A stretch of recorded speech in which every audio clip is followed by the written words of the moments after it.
Os irmãos com a paz do Senhor, amém?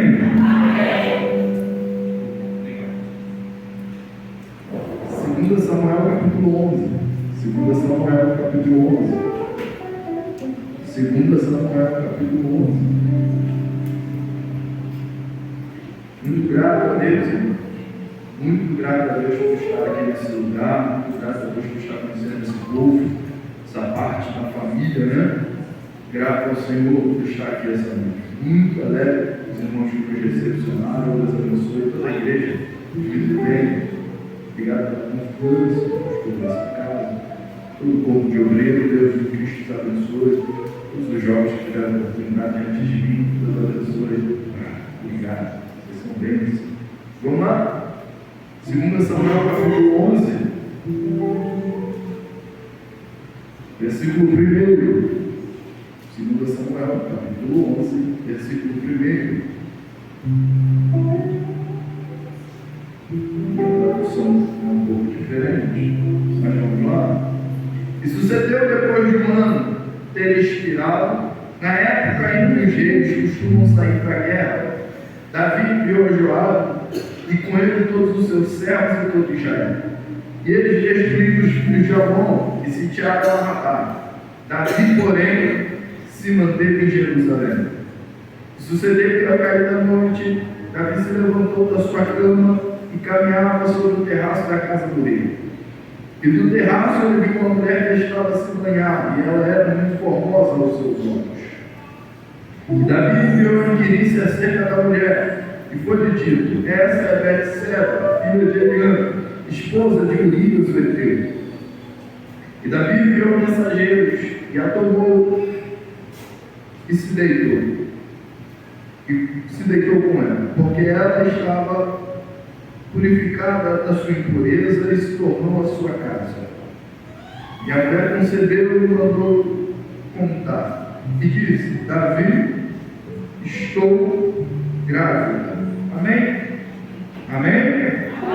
O texto é um texto muito assustador, mas eu já quero dizer aos irmãos que eu trago boas novas do Senhor, tranquilo.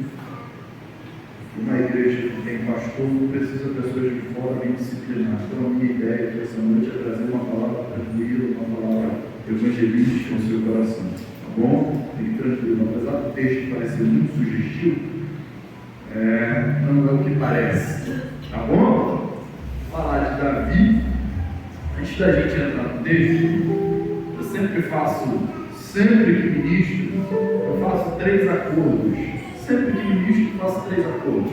E aqui não seria diferente, tá? 3 acordos. O primeiro é: não dorme não, me ajuda aí. Pode ser? Amém. Bíblia fala que quem tem fome, come em casa. Quem tem sono também, né? Você dormir, você catuca ele aí, tá bom? Não dorme não, tá? Me ajuda aí, não dorme não. Segundo acordo é: na medida que eu for ministrando, você perceber que Deus está falando algo no seu coração, você reage aí de uma forma, de repente, glória a Deus, aleluia. Quando você pegar assim, opa, estou entendendo o que o negócio está dizendo ali, aí você dá aleluia, glória a Deus. De repente, um avião aqui nesse corredor. Pode ser? Aí, só quem está vivo, tá? Pelo amor de Deus. E o terceiro acordo é: eu prego um tempo. Eu prego um tempo. E eu lembro que quando novo, o sonho era gravar um DVD. Mas se eu gravar um DVD hoje, eu não dá para quem vê DVD, né? Ninguém vai ver DVD. Aí fizeram a rede social, né? Aí a gente usa as redes sociais. Eu tenho uma rede social lá. Então, se você fizer um videozinho no Instagram, marca lá, igual a mídia está fazendo aqui, tá vendo? Ian Santos com isso, Ian Santos, tudo junto, você marca lá, sempre coloca uma palavra lá no seu coração, amém? Vamos lá? Só quem está vivo, pelo amor de Deus. Vamos lá? Rapidinho, beijo na flor, jeito leve. Pode ficar à vontade aí, obrigado. Tá? Pode ficar à vontade aí. Se você me ouvir aqui 20 minutos sem o fundo desse daí, vocês não vão aguentar, não. Nem eu, né? Aí eu boto a menina para me ajudar, né? Se não, ninguém aguenta. Vamos lá então. Davi, né? Betseba, não é o que parece. O grande protagonista desse texto aqui se chama Davi.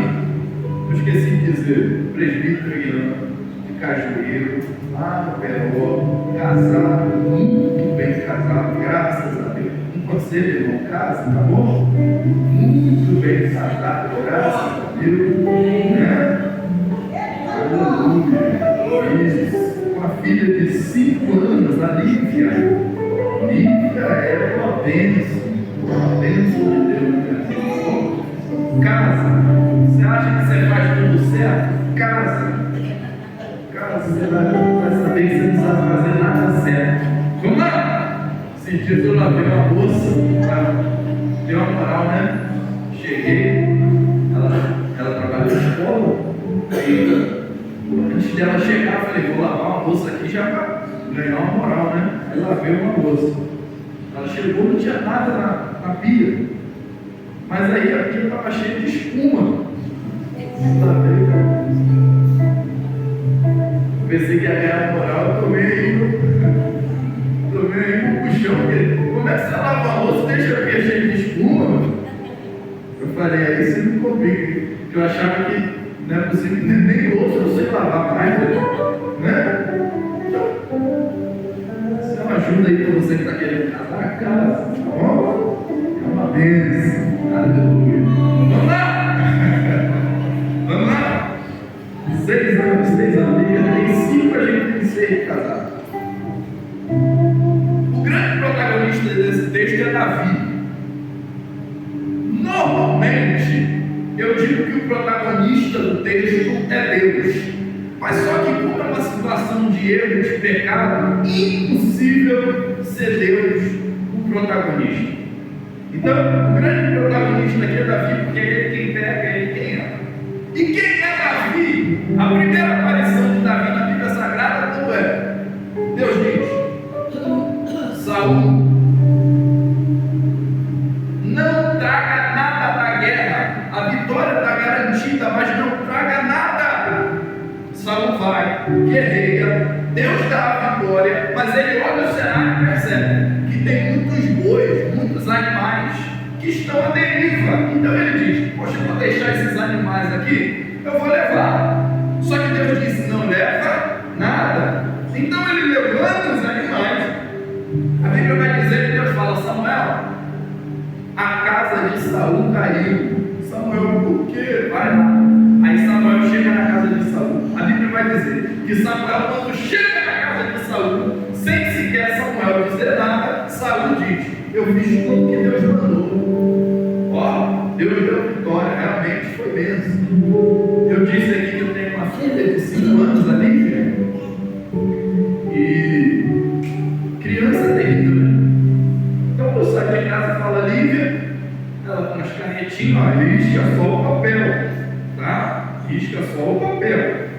E daí eu saio. Aí quando eu volto, sem eu falar nada, eu boto o pé e ela diz: eu risquei só o papel.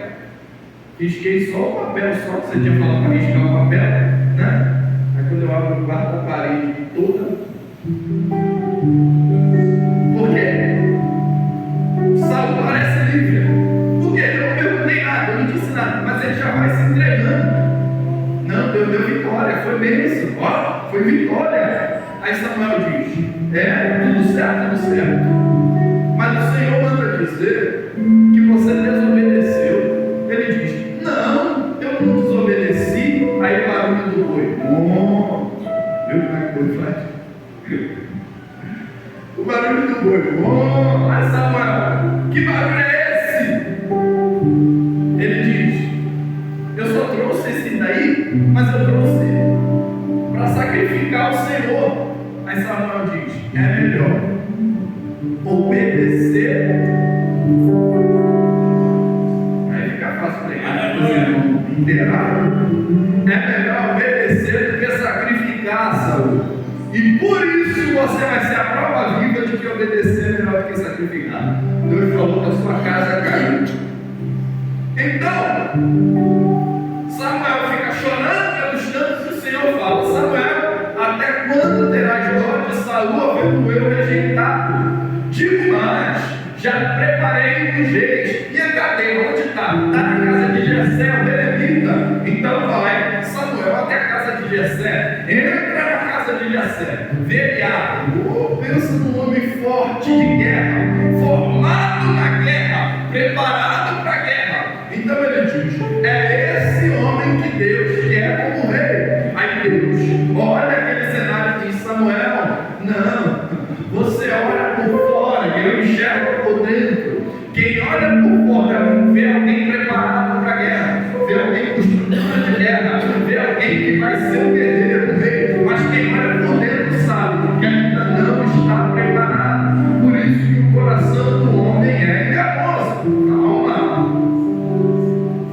Passam-se todos os filhos. Samuel pergunta: não tem mais ninguém? Tem.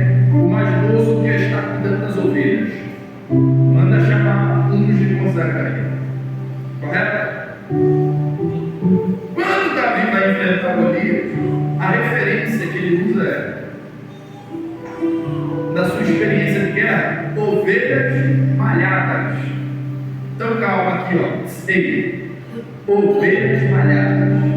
Quando manda chamar, cadê o mais moço para consagrar? Ele está cuidando de ovelhas malhadas. Ovelhas malhadas. Ovelhas malhadas é diferente de uma malhada de ovelhas. Uma malhada de ovelhas tem a ver com a quantidade. São quantas ovelhas? Ah, tem uma malhada de ovelhas. Então tem uma quantidade de ovelhas. Mas ovelhas malhadas já não tem mais a ver com a quantidade. Tem a ver com a cor, com a qualidade da ovelha. Tem um cavalo ali no parque. Qual é o cavalo? Quem cria animal sabe. É um cavalo malhado, né? Ele não tem uma cor, ele é misto, é um cavalo malhado. Então, Davi não está cuidando das ovelhas brancas. Por quê? Porque ovelhas brancas que servem para o sacrifício. Ovelhas brancas, puras, sem mancha, sem defeito. Mas eram as ovelhas que tinham valor. Por quê? Porque eram essas que serviam para o sacrifício. Só que Davi não está cuidando das ovelhas brancas. Davi está cuidando das ovelhas malhadas, ou seja, ovelhas que não têm valor comercial. A Bíblia vai dizer que veio o urso e ele mata o urso. Se arrisca, mata o urso para proteger as ovelhas. Veio o leão, ele se arrisca, mata o leão para proteger as ovelhas. E de repente você está se perguntando: Ian, por que é que ele se arrisca tanto por umas ovelhas que nem valor têm? São ovelhas malhadas. E a resposta que eu trago ao seu coração é: pode não ter valor para você, mas Davi está dizendo: se o Pai me confiou, eu dou a vida por elas.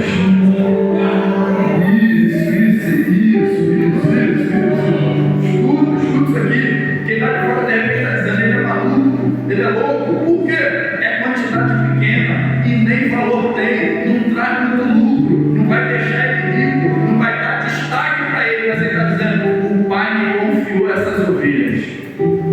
É pouco, mas o Pai me confiou. Ah, ele acha que vai chegar aonde com esse talento, ele acha que vai chegar aonde com esse ministério. É pouco, mas o Pai me confiou. Ela acha que vai chegar até onde desse jeito. É pouco, mas o Pai me confiou. E se o Pai me confiou, eu dou a vida por ele. Aleluia, eu estou sentindo Deus aqui. Aleluia. É pouco, mas o Pai me confiou. Porque tem gente esperando ficar grande para começar a se manifestar. Mas a vida me ensinando o seguinte: desde pequeno eu acredito naquilo que Deus tem para mim.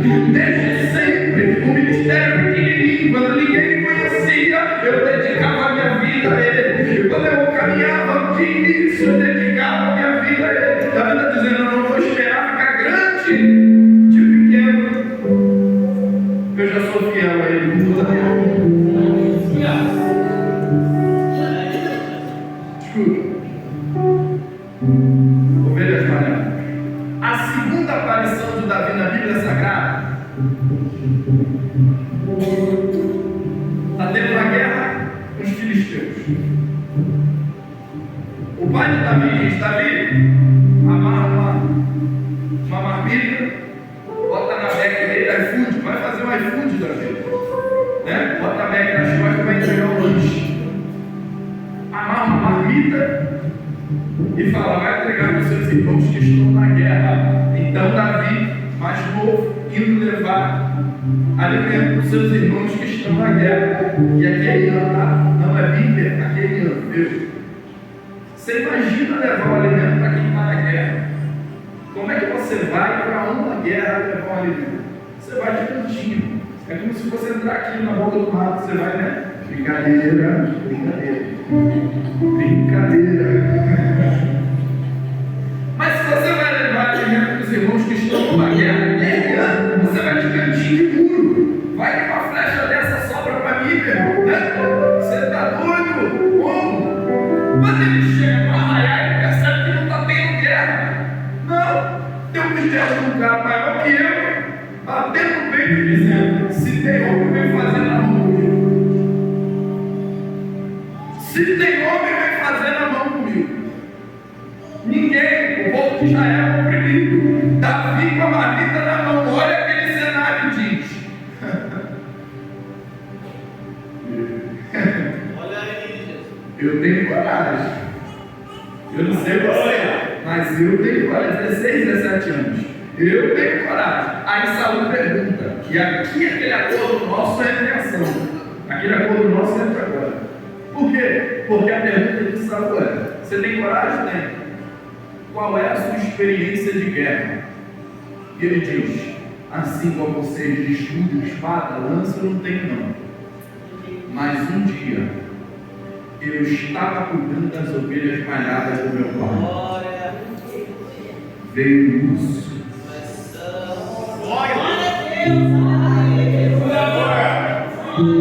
E eu matei o urso. Veio o leão. Estou sentindo Deus aqui. E eu matei o leão. Aí não. Por quê? Porque como que guerra é essa? É uma guerra diferente. É um histórico de guerra diferente. Mas eu estou dizendo, é esse histórico que vai fazer você derrotar gigantes que você jamais viu. Sentindo Deus aqui, aleluia. Eu estou falando com pessoas que se perguntam: parece que quando eu dou um passo para frente, eu dou dois para trás. Parece que eu passo lutas que ninguém passa. Parece que eu enfrento ventos que ninguém enfrenta. Mas o Senhor está dizendo que são esses ventos que vão fazer você derrotar gigantes que você jamais imaginou derrotar. Estou sentindo Deus aqui. A pergunta é: qual é o seu histórico de guerra? Qual é o seu histórico de guerra? Qual é a sua experiência de guerra? Quantas guerras você já passou? Quantas lutas você teve que enfrentar? Coragem eu sei que você tem, mas a pergunta é: qual é a sua experiência de guerra? Aí Davi olha para um lado, olha para o outro e diz: formado assim eu nunca fui, com escudo eu nunca tive, com espada eu nunca lutei, com armadura eu também nunca lutei, mas um dia eu estava valorizando um pouco que meu pai me deu, e veio o urso tentar tomar, eu matei o urso, veio o leão, eu matei o leão. Eu estou sentindo Deus aqui. O meu histórico de guerra é diferente, mas é Ele que vai fazer eu derrotar gigantes. É Ele que eu estou sentindo Deus aqui. Você tem coragem, né? Qual é a sua experiência de guerra? Quantas guerras você já passou? Meu Deus! E se você for parar para contar no meio de todo mundo, muita gente até ri, dizendo: que guerra é essa? Que guerra é essa? Esse rapaz que está chegando agora, que guerra é essa? E vai botar a gente em derrota.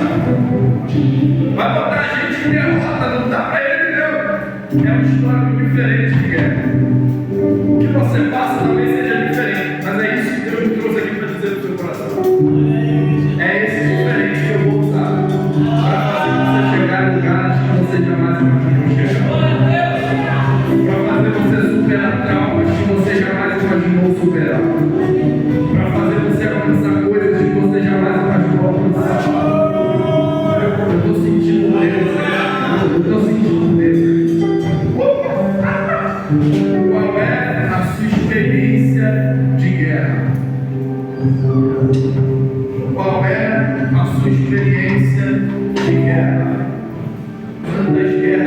você já enfrentou? Quantas lutas você já travou? A pergunta de Deus para algumas pessoas aqui essa noite é: qual é a sua experiência de guerra? Porque são elas que Deus vai usar para derrotar gigantes. Porque são elas que Deus vai usar para derrotar gigantes. Porque são elas que Deus vai usar para derrotar gigantes.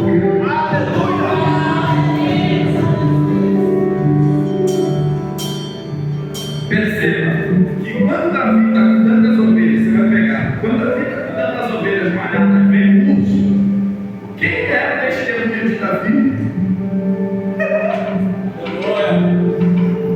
No campo, cuidando das ovelhas, quem é o palco? Quem é a plateia que está sentada assistindo ele enfrentar urso e leão? Ninguém. Só Deus que é testemunha dessas lutas que ele passou. E nem a família entende porque ele estava presente. Eu estou falando com pessoas aqui essa noite. Aleluia. Deus está falando com pessoas aqui essa noite. Guerras que só Deus é testemunho. Guerras que nem a família conseguiu presenciar. Deus está dizendo: eu estive com você no campo, Davi. Eu estive com você com o urso. Eu estive com você no leão. E por que não vou estar agora com esse gigante? Sentindo Deus aqui, aleluia, aleluia.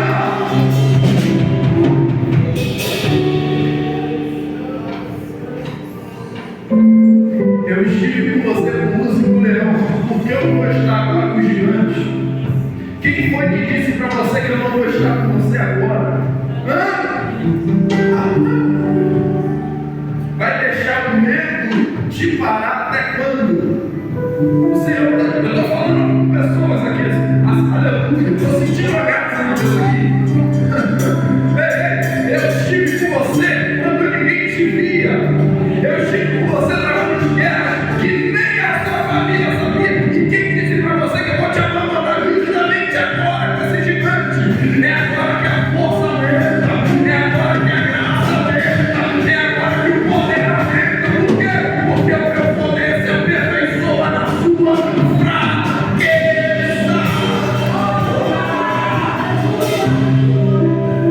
Um caminho para o final.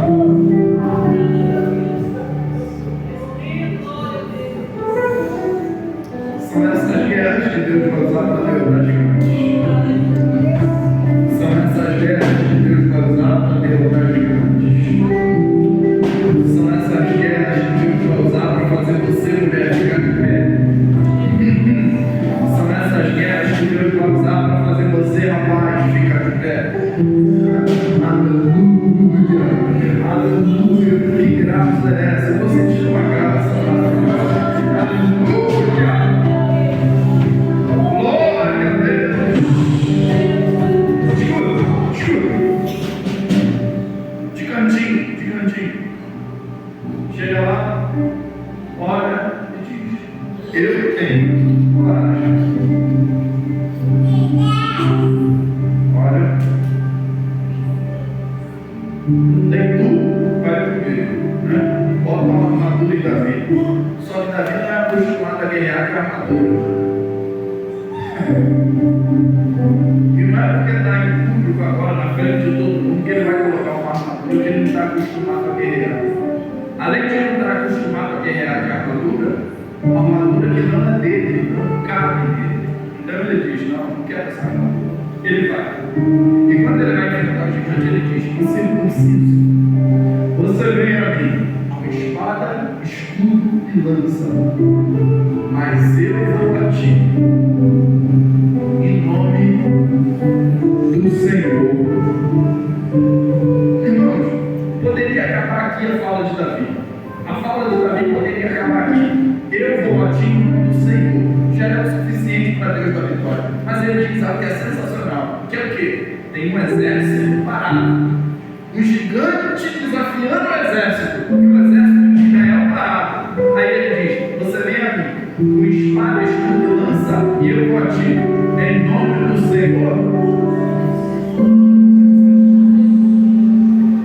Em nome do Senhor dos exércitos. Por quê? Porque já já que o exército não teve disposição, Deus coloca no homem a força de um exército.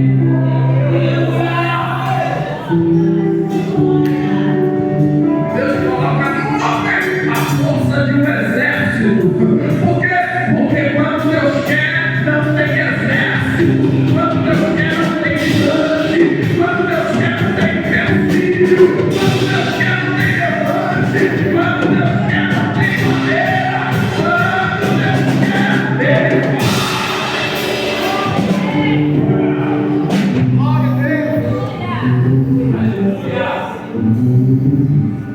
Você vem ali, pode vir ali o que você quiser, mas eu vou te, em nome do Senhor dos exércitos, em nome do Senhor dos exércitos, e é esse que tem poder. A Bíblia vai dizer que ele acerta a fundo, espera.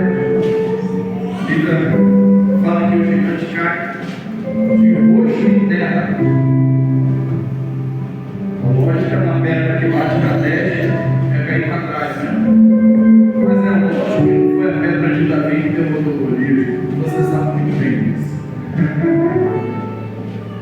Rodou, headshot, pouco, balança e cai de rosto em terra. Eu lembro do texto. Esse é Davi, ok? Esse é Davi. Davi agora, rei. Davi agora, tolerância por direito, porque quando ele enfrenta Golias, Saul disse: o homem que derrotar Golias tem isenção de imposto, tem terra e vai se casar com a minha filha mais velha. Isenção de imposto, terra e se casar com a minha filha mais velha. A Bíblia vai dizer que Saul morre. Quando Saul morre, por lei, quem tem que assumir o seu filho mais velho, Jonathan, que também estava morto. Por lei, quem tem que assumir é o marido da sua filha mais velha, que quem é? Está sentadinho esperando sua vez chegar.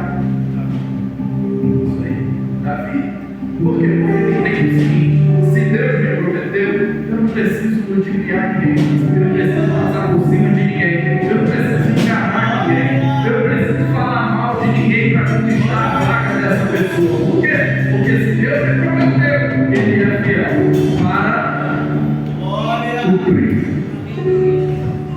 Assumiu o reinado, veja bem, assumiu o reinado, rei, governando muito bem.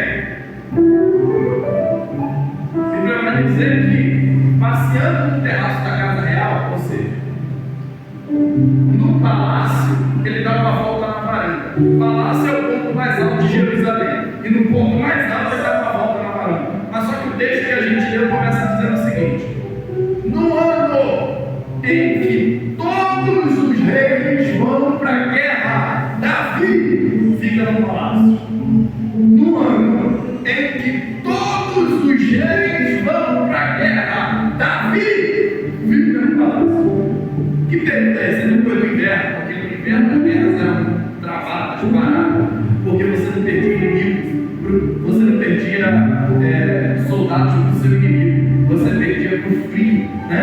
Então até as guerras a gente precisa entender o momento de parar, de guerrear, parar. Então depois do inverno, a guerra voltava. Todos os reis iam para a guerra. Davi, que matou urso, que matou leão, que matou gigante. Existia uma marchinha que o povo cantava assim: Saul matou milhares, Davi matou dezenas ou centenas de milhares. É um homem chamado para a guerra. Sabe que o seu chamado para a guerra? Matou urso, matou leão, matou gigante. No ano que todo mundo vai para a guerra, Davi fica no palácio. A Bíblia vai dizer que ele acorda pela tarde ainda. Passeando no terraço da casa real, ele vê uma mulher tomando banho e pergunta: quem é? Aí ele responde: a mulher de Urias, teu soldado que está na guerra, manda chamar. Perceba que ele sabe do que foi chamado, tem experiência do que foi chamado, mas trocou a guerra por um sono. E consequência disso, queda terrível. Estou falando com pessoas aqui que sabem que foi chamado. Estou falando com pessoas aqui que sabem onde é o local que Deus te quer. E a pergunta que eu faço para você é: vai viver esse sono até quando? Vai viver esse sono até quando? Experiente na guerra, formado na guerra, chamado para a guerra. Vai ficar dormindo até quando? Hein? Sabe por que Deus te chamou?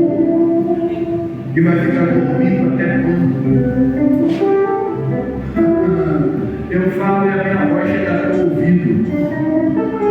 Mas o Espírito Santo trabalha no maior tribunal que é a mente.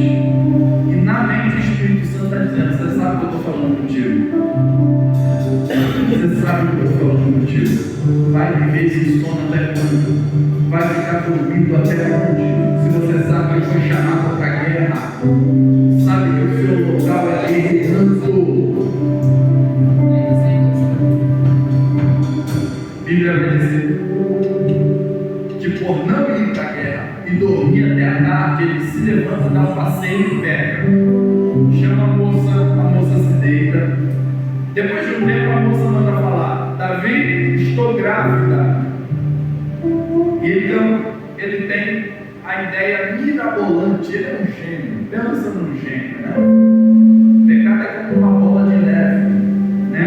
Uma bola de neve, começa pequenininha, mas toda vez que você tenta encobrir, ela aumenta de forma desproporcional. Então ele tem a ideia mirabolante para eu encerrar. A ideia mirabolante dele, qual é?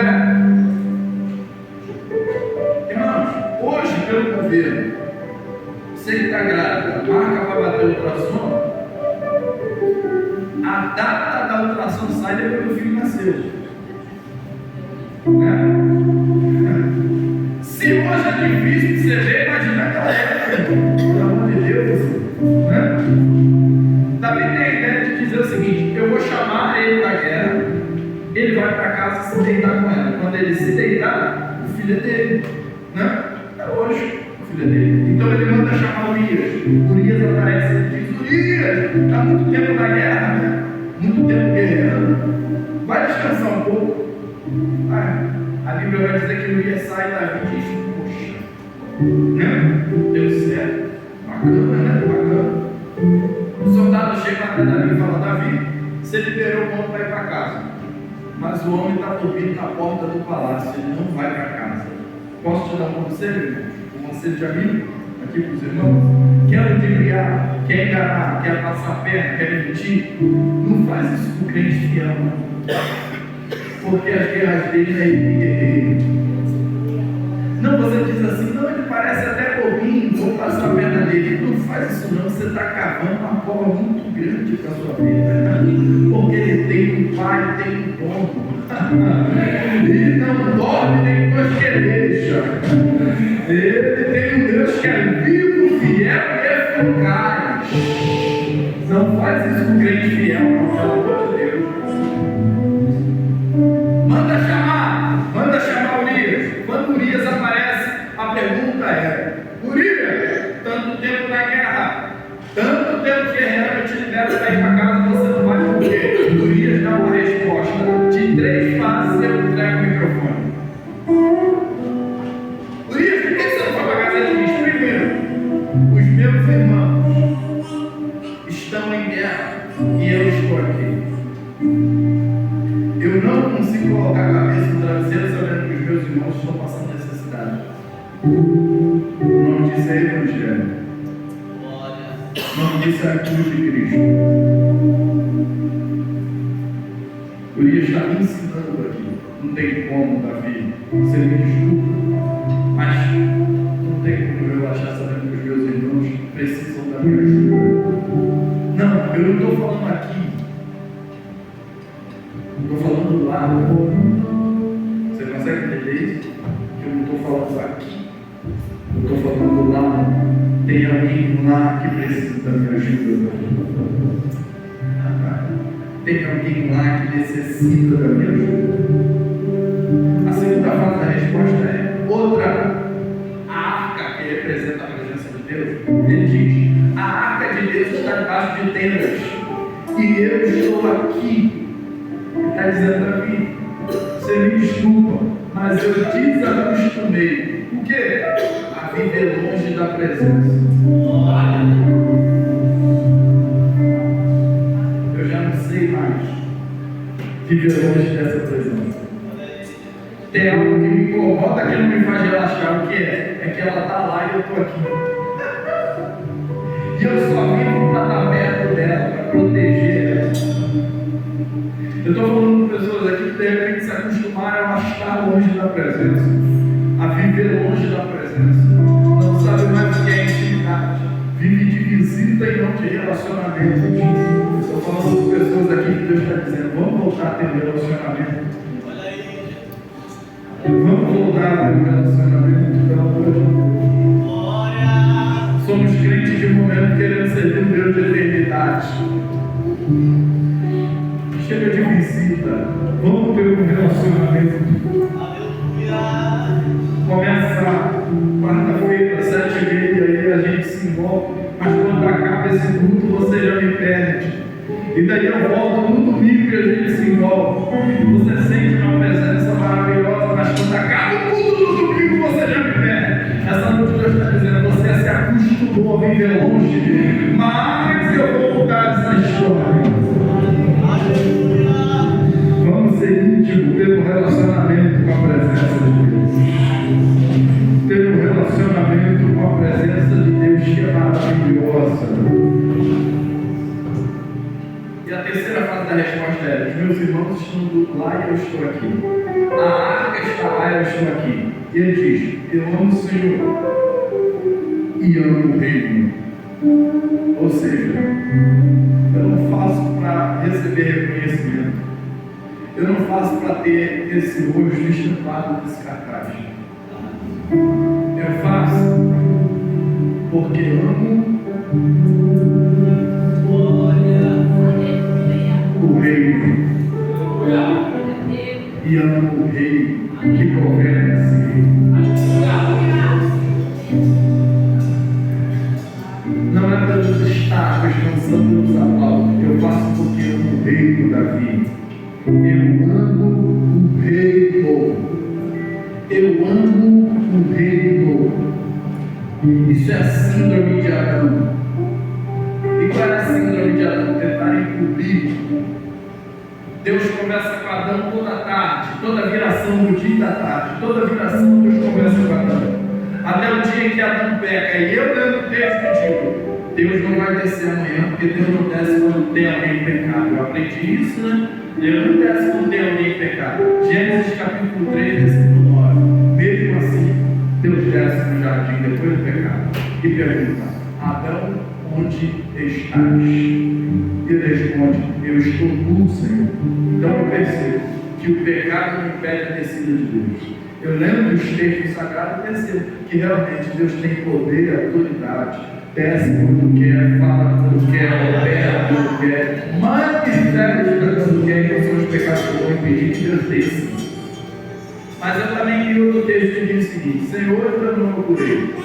Senhor, então não eu expulsei os demônios. E ele fala: aparta de mim porque eu não costumo isso.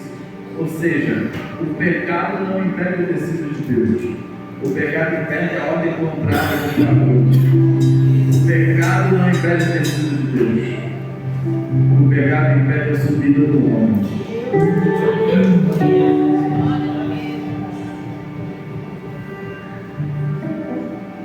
O pecado não impede a descida de Deus. O pecado impede a subida do homem. E é por isso que em pecado você pode segurar esse microfone. E é por isso que em pecado você pode andar no asfalto, numa rua de asfalto. E em pecado você pode olhar um muro embolsado. E em pecado você pode olhar um mar de água salgada ali na Praia do Forte. Mas dificilmente você, em vez de andar no asfalto, vai andar na rua de ouro. O muro que era embolsado agora é de cristal. O mar que era de água salgada agora são de jaspe.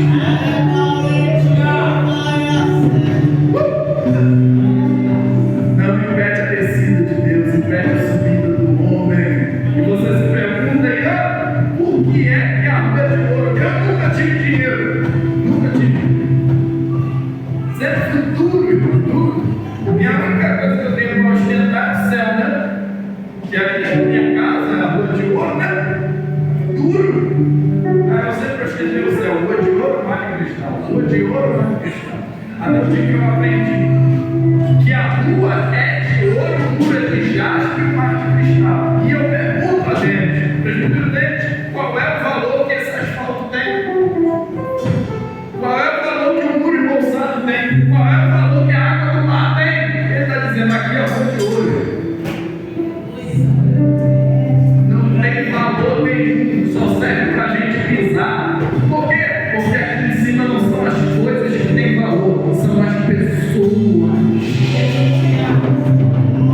Enquanto vocês ficam embaixo de um pedaço de ouro, aqui em cima eu piso. Por quê? Porque as coisas não vão tomar o lugar que são das pessoas.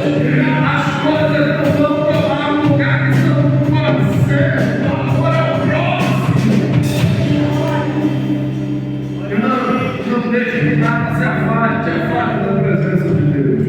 Não deixe que nada te distancie dessa presença maravilhosa. Não deixe que nada te separe da presença de Deus. Não deixe que nada te separe da presença de Deus. Romanos capítulo 8, versículo 36, eu agradeço a oportunidade dizendo: por amor de ti somos entregues à morte todos os dias, como ovelha muda, refutada e levada ao matadouro. Mas em todas essas coisas somos mais do que vencedores por aquele que nos amou.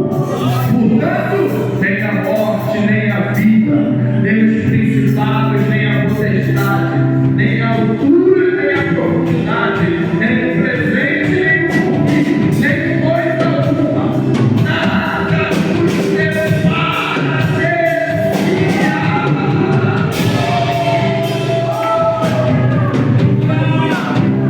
Nada nos separa desse amor, esse amor maravilhoso que nos encontrou. Dizendo o seguinte: você não precisa ser grande, pode começar pequeno. Não tenha vergonha de começar pequeno. Não tenha vergonha de iniciar minúsculamente. Essa aqui é boa, vocês vão pegar. Essa aqui é boa, vocês vão pegar. Qual é a vergonha de começar pequeno? Para ele pegar o microfone, essa é boa. O processo da expiação, o processo do sacrifício na cruz do Calvário, como é que começa? Ele começa pequeno, por quê? Em Gênesis, Deus fala: Abraão, me dá o seu único filho, Isaque. Então, quando Abraão leva Isaque, vai bater no teto, a Bíblia vai dizer que Deus proveu para ele um cordeiro. Então, o cordeiro morre no lugar de um, em Gênesis. Em Êxodo capítulo 12. Êxodo capítulo 12. A Bíblia vai dizer: o anjo da morte vai passar. O que você precisa fazer? Pega o cordeiro, sacrifica, pega o sangue, passa nos umbrais da porta. E cada cordeiro servirá para uma família. Então, calma. Em Gênesis, o cordeiro morreu por um. Em Êxodo, morreu por uma família. E Levítico, a Bíblia vai dizer: olha, quando o sacerdote for oferecer sacrifício pela nação de Israel, mate um cordeiro, queime a carne dele toda fora. E quando você entrar para receber, a Bíblia vai dizer que o sacerdote entrava. Enquanto ele entrava, a Bíblia vai dizer que ele bailava quando Deus recebia a adoração. Mas só que o processo é muito claro. Qual é? Queima o cordeiro, depois que queima todo, Deus recebe a adoração e ele entra e baila. Então, qual é o processo? Não tem como dançar dentro sem queimar a carne fora. Isso, vou repetir para dar tempo de tu pegar isso aqui. Não tem como achar nem lá dentro, sentir dentro, se não queima a carne toda fora. Mas dizem que quando você não termina a mensagem é para você poder voltar, né? Gênesis, o cordeiro morreu por um. Êxodo, morreu por uma família. Levítico, por uma nação. João, capítulo 1, versículo 11. Gênesis morreu por um. Êxodo morreu por uma família. Levítico morreu por uma nação. João capítulo 1, versículo 11. A Bíblia vai dizer: João Batista levanta a cabeça dele. Eis aí. Eu batizo com água, eu batizo com fogo do Espírito Santo. Eu não sou tipo nem a chapa desatar a sandália dos seus pés. Ele levanta a cabeça e diz: eis a mim.